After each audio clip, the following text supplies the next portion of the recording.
माता महालक्ष्मी के पहले आप चौकी बिछाए, उसमें कलश स्थापित करके माता महालक्ष्मी की प्रतिमा स्थापित कर उसको धूप दीप नैवेद्य से पूजन करें। इसके बाद आप हाथ में पुष्प और चावल लेके फिर माता महालक्ष्मी की कथा आपको 16 दिवसीय का अगर व्रत रखी है तो हर रोज़ करनी है। अगर आप एक दिन कर रहे हैं तो आपको कथा जरूर सुननी है। जो कथा माता महालक्ष्मी की कथा इस प्रकार है कि एक समय धर्मराज युधिष्ठिर भगवान श्री कृष्ण से बोले, हे पुरुषोत्तम, खोए हुए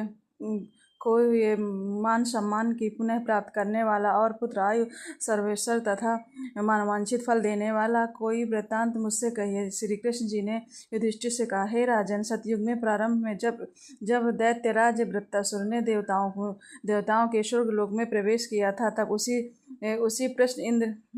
यही प्रश्न इंद्र के नारद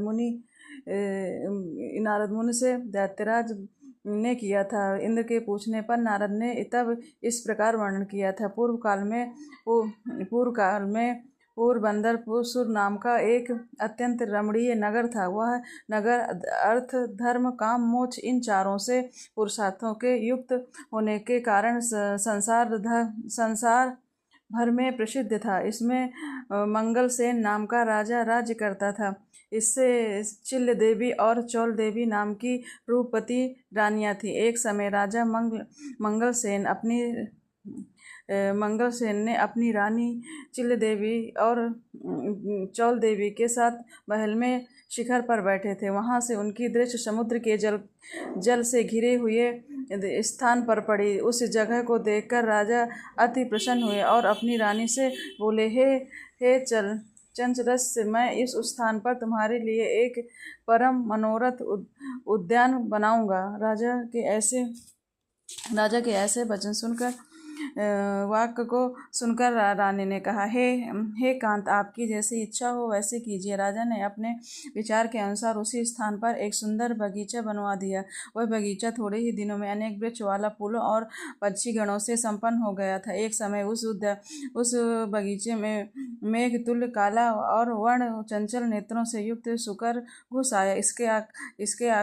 उसने आकर वृक्षों को तोड़ डाला और उद्यान को चौपट कर दिया। यही नहीं, उस शुकर ने बगीचे में कई रखवालों को मार डाला। जब उद्यान के रक्षक उसे भयभीत होकर राजा के पास गए और तब हाल कह सुनाए। अपने परम रम उद्यान को उजड़ने की बात सुनकर राजा के नेत्र क्रोध से लाल हो गए। राजा ने अपनी सेना से आज्ञा दी कि शीघ्र ही जाकर उस शुकर को मार डालो। यही नहीं, राजा स्वयं भी मतवाले हाथी पर सवार होकर उद्यान की ओर चल पड़ा। जब राजा बोला कि यदि किसी की बगल में ये शुकर निकल जाएगा तो मैं उस सिपाही का सिर शत्रु की भांति काट डालूंगा। राजा के ऐसे वचन सुनकर वह शुकर जिस भाग में स्वयं राजा खड़ा था उसी मार्ग में मनुष्य को विण करता हुआ निकल गया। राजा अपने घोड़े को मारता ही रह गया। तब राजा लज्जा से प्रेरित होकर उस शुकर पर पीछा करते सिंह बाघों से युक्त घोर घन में दूर जा निकला।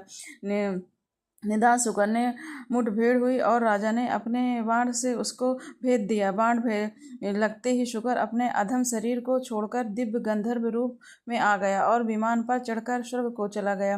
गंधर्व ने राजा से कहा, हे महिपाल, अपने शुकर योन से मुझे छुटकारा कर बड़ी कृपा की। मैं चित्ररथ नाम का गंधर्व हूँ। एक समय जबकि ब्रह्मा जी देवताओं के बीच बैठे हुए थे, मेरा गायन सुन रहे थे, तब मुझे ताल स्वर की भूल हो जाने से उन्होंने रुष्ट होकर मुझे श्राप दिया था कि तुम पृथ्वी पर शुकर होगा। जिस समय राजा मंगलसेन मुझे अपने हाथों से मारेगा तब तू ही शुकर योन से मुक्त होगा। आज यह श्राप पूरा हो गया है। हे राजन, मैं आपके कृत्य से प्रसन्न हुआ हूँ। आप भविष्य में महालक्ष्मी व्रत करके सार्वभौम राजा हो जाओगे, ऐसा मेरा आशीर्वाद है। नारद जी कहने लगे कि और वह चित्ररथ गंधर्व राजा मंगलसेन को ऐसा आशीर्वाद देकर अंतर्ध्यान हो गया। राजा भी यहाँ से अपने नगर के लिए चलने को उद्यत हुआ। जो ही एक ब्राह्मण दिखाई दिया, राजा ने उसे ब्राह्मण को प्रश्न किया कि हे देव, आप कौन हैं? इस यहाँ पर ब्राह्मण ने उत्तर दिया, हे राजन, मैं आपके ही राज्य का एक नागरिक हूँ। आप इस समय दुखी दिखाई देते हैं, इसलिए कहिए मैं आपके क्या सेवा कर सकता हूँ। राजन ने तब ब्राह्मण से कहा कि वह उसके घोड़े को निकट के जलाशय से पानी पिला लावे। ब्राह्मण ने ऐसा ही किया। वह घोड़े की पीठ पर सवार होकर जलाशय की ओर जाता। बटुक जलाशय के निकट पहुंचकर देखता है कि वहां दिव्य वस्त्र और अलंकार पहने हुए बहुत सी स्त्रियां कथा कह रही हैं।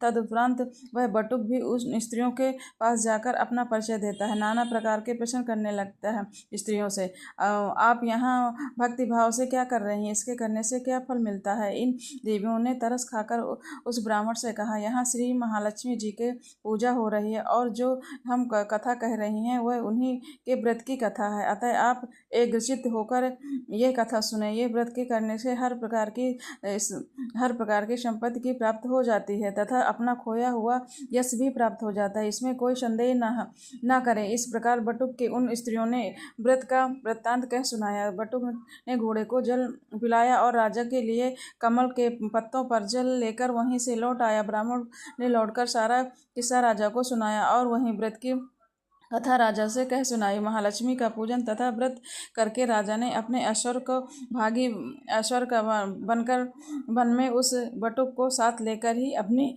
राजधानी को लौट गया। सबसे पहले राजा अपने मित्र बटुक के साथ अपनी पत्नी रानी चोल देवी के महल में जाता है। रानी ने जब राजा के दाहिने हाथ में व्रत का बंधा हुआ डोरा देखा तो वह राजा से रुष्ट हो जाती है। वन में यह डोरा किसी अन्य स्त्री ने राजा के बांध दिया है ऐसा विचार कर चोल देवी ने राजा के हाथ से वह डोरा तोड़कर धरती पर फेंक दिया। उसी समय छोटी रानी चिल देवी भी वहां पर पहुंचती है और वह उसे डोरे को उठा देती है और पास में ही खड़े बटुक ब्राह्मण से उस डोरे का संपूर्ण रहस्य जान लेती है। दूसरे बार जब महालक्ष्मी के व्रत का दिन आता है तब राजा अपने हाथ के डोरे को देखते ही और चिल देवी रानी के महल में व्रत और पूजा आदि का संदेश पाकर पहुंच जाते हैं। वो इस प्रकार चोल देवी रानी से रुष्ट हो जाते हैं और चिल देवी रानी से प्रसन्न हो जाते हैं। पूजन के दिन ही श्री लक्ष्मी जी चोल देवी रानी के महल पे एक वृद्ध का रूप धारण करके पहुंचती हैं। वहां चोल देवी लक्ष्मी जी का अनादर करती है।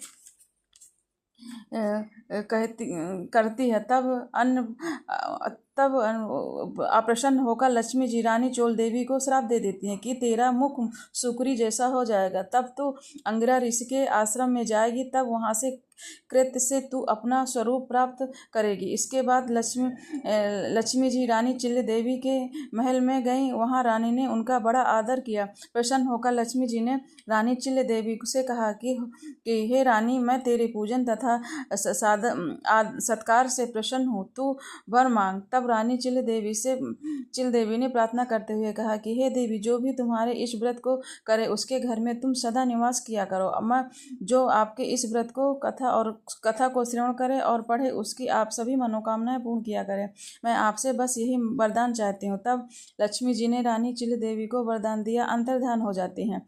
वरदान देके अंतर्धान हो जाती हैं। उसी दिन रानी चोल देवी द्वारपाल द्वारा अपने शुक्र जैसे मुख को जाने के कारण अपमानित होते ही जब रानी चोल देवी अपना मुख दर्पण पर देखती हैं और अपने किए पर पछताती हैं। लक्ष्मी जी के श्राप के अनुसार रानी चोल देवी अंगिरा ऋषि के कहने के अनुसार महालक्ष्मी व्रत करती हैं और अपना खोया हुआ स्वरूप प्राप्त करती हैं। ऋषि के आग्रह से राजा मंगलसेन अपनी बड़ी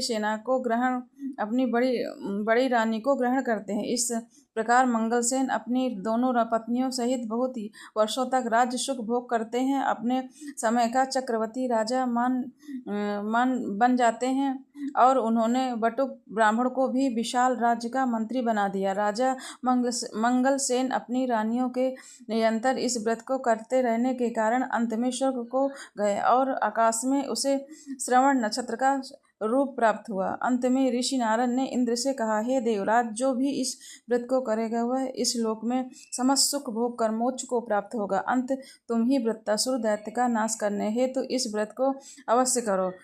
बोलो महालक्ष्मी माता की जय।